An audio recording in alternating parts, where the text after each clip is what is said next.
Bonjour à toutes et bonjour à tous.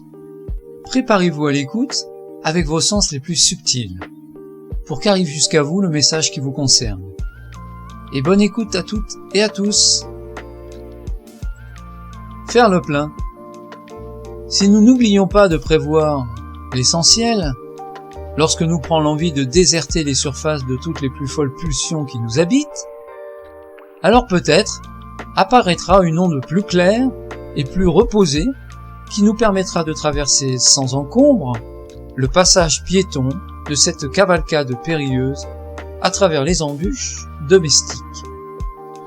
L'allègement comme mesure efficace nous renvoie à cette constante et permanente obligation de ne pas tendre à perdre le cours des événements les meilleurs pour nous.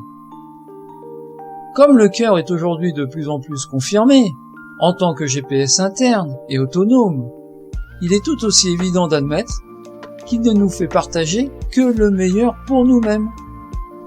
Alors pourquoi vouloir toujours continuer à remplir l'espace, notre espace, avec les doutes, les peurs, les incroyables complications de la servitude au manque de réussite personnelle et intime?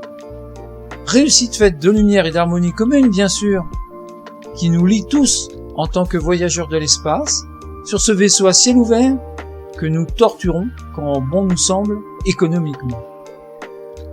Les êtres vivants qui ressentent tout comme nous l'effet de la pesanteur vivent avec plus ou moins de complexité leur existence ou leur vie.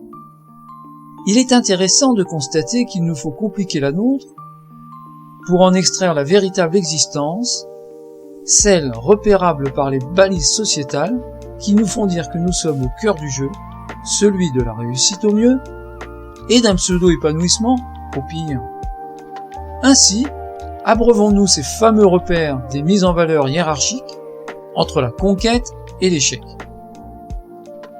La souffrance est toujours au rendez-vous, et peu importe le statut, le cancer, qu'il soit sous forme physique ou imagée, longe les trottoirs de nos circonvolutions quotidiennes, étriquées et suralimentées.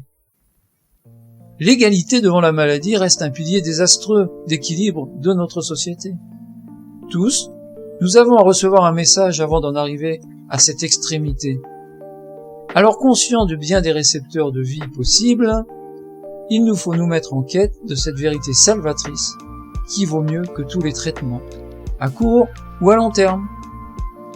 Le désir de voir en face la réalité des reconduites indiscutables peut permettre de démystifier les archétypes d'acceptation, les inéluctables compromis à perte dans le sacrifice de notre position sociale. Nous naissons égaux en droit dans cet environnement de souffrance. Il ne reste plus qu'à faire basculer ce postulat vers le déséquilibre de la soumission et de l'autorité, issu de la connaissance cartésienne et des capacités de stockage scolaires. Le diplôme est le pacte signé pour devenir l'ayant droit ou le spectateur, à qui il sera dit que tout est possible, encore une fois, avec une once de volonté plus ou moins acharnée. Ainsi s'écoulera l'existence qui se voudra conservatrice de l'acquis douloureux dans la paranoïa de la perte de ce dernier. Le discours peut paraître très sombre, mais encore faut-il l'éclairer à la lueur d'une plus belle destinée, elle-même guidée par de plus belles intentions.